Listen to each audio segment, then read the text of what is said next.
Understanding going long and going short in Forex trading.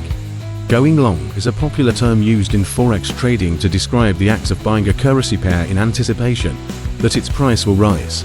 It means when a trader goes long, they are buying the base currency, the first currency in the pair, and selling the quote currency, the second currency.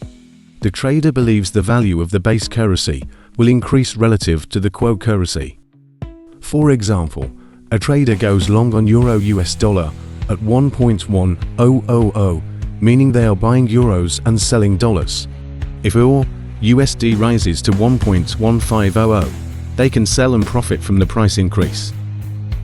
Conversely, going short is a popular term used in Forex to describe the act of selling.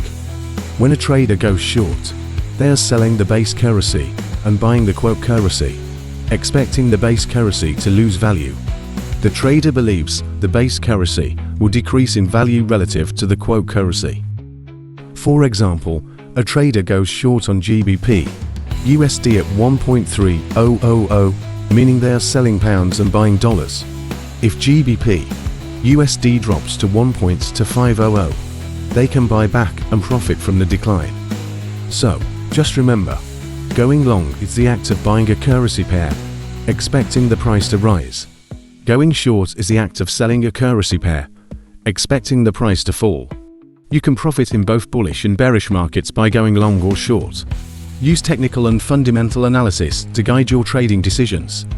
Always manage your risk by using stop-loss orders and controlling leverage. That's all about going long and going short in Forex trading. Thank you for watching.